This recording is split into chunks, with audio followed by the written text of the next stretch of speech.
myself Manan Dwivedi. The theme that we are going to deal with today is going to be a grandiloquent but a very simpleton introduction to international relations and international organizations. As we are dealing with practitioners of bureaucracy, as we are dealing with people who are making decisions on our part as far as foreign policy and as far as domestic policy is concerned, we need to look at the praxis part of international relations a bit more as compared to the theoretical part of the subject. Now, when we talk about international relations, then the dictum which is doing the rounds happens to be that of with great power comes great responsibility. There are great powers like United States of America, there are great powers like the People's Republic of China, and there are emerging powers like India who are always present there and who are jostling for a place in the global high seat of power, wealth and internationaldom. If we are looking into that kind of a scenario, then what we need to talk about here is that what does international relations mean? International relations happens to be that particular idea which normally has been ignored and neglected a lot, which has been relegated to the back burner in a great deal, and it normally becomes part and parcel of our last chapter of a book of political science or a last chapter of the book of political theory. These are some of the nuggets of negativism. I tend to call them the nuggets of negativism because they have, since the inception of the international seat of the University of International Relations, the seat of International Relations chair, which was established at the University of Aberystwyth in US.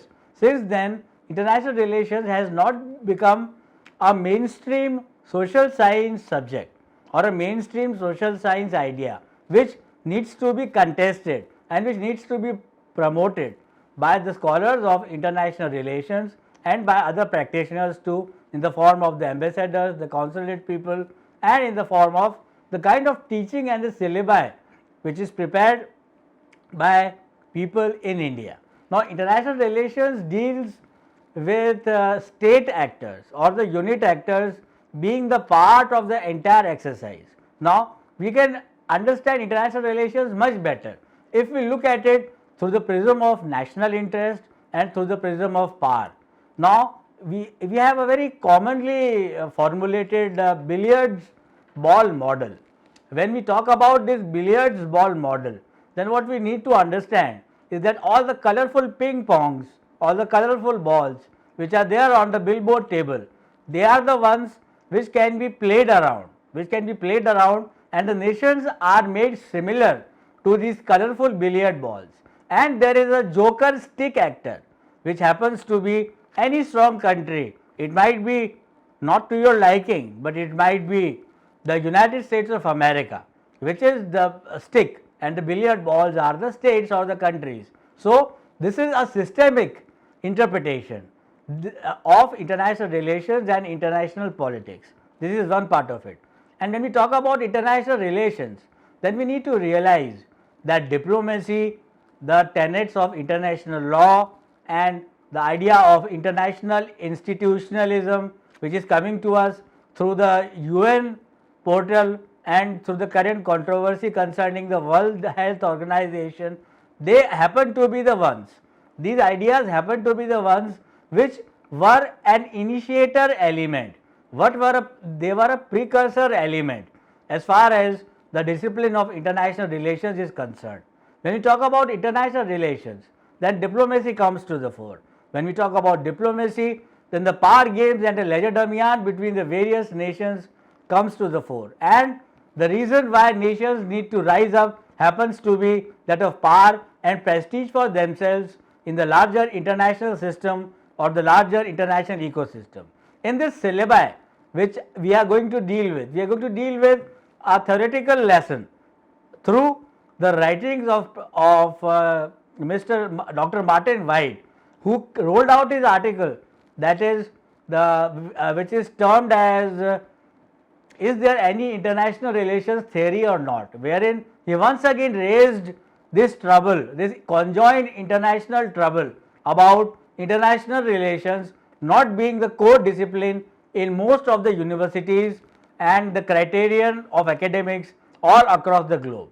So, realism, counting on to neo-realism, counting on to neoliberal institutionalism, counting on to the risk society, and finally to the post-COVID scenario of the world order.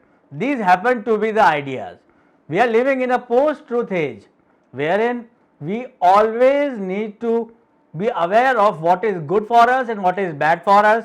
We need to be aware of the fact that which things are being, which truisms are being told to us, which truths are being given to us by the government and by the civil society and by the public opinion molders and also by the fourth estate, that is the media, and how a citizen like you or how an academic practitioner like me, how can we create a sieve, create a chalni which we use in the Indian kitchens, which we even use in the Western kitchens, how to have that chalni, how to have that sieve through which what is true in the international discourse in all the subjects and what is untrue in the international discourse, how that can be differentiated, how that can be amalgamated into the discipline of international relations. So, herein comes the all important and pervading importance of public opinion, which is also part of the syllabi.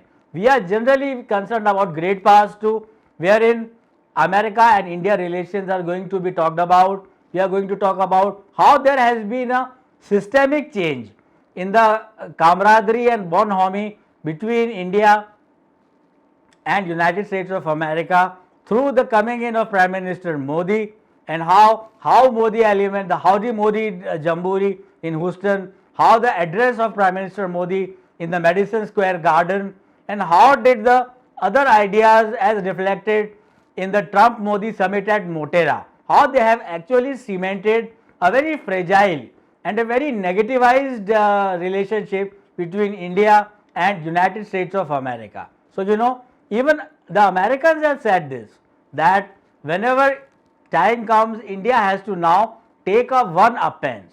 India has to prove itself in the larger world, and India has to make its sway felt in the international ecosystem. That is to come down to something which is very much particular to our institution IIPA, leadership.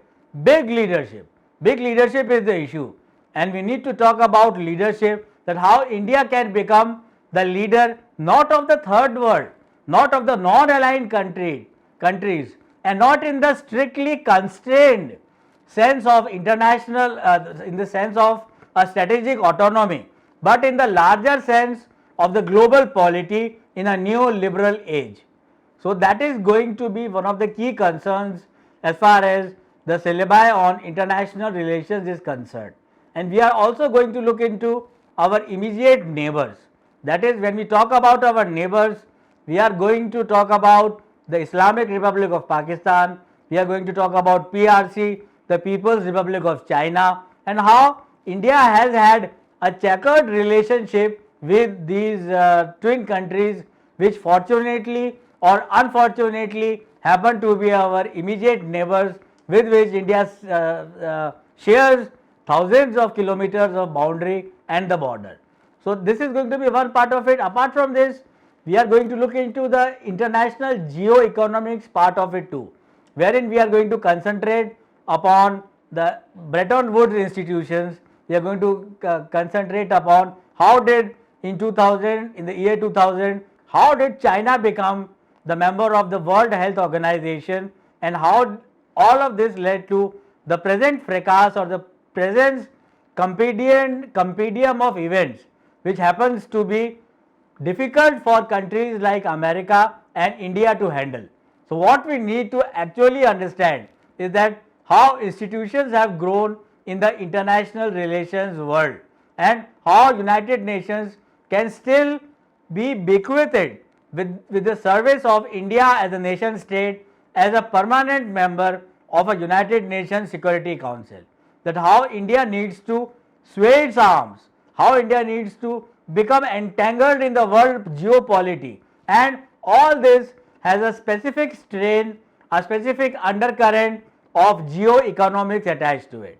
When we talk about geo-economics, then we are talking about the economic part of really doing business amongst countries. Now I would like to I extend my heartfelt thankfulness to my dear past participants, to my esteemed participants for being such coveted listeners to to these few words which come to me, and to these nuggets of ideas which I want to disseminate to you. Thanks a lot, my dear participants, once again.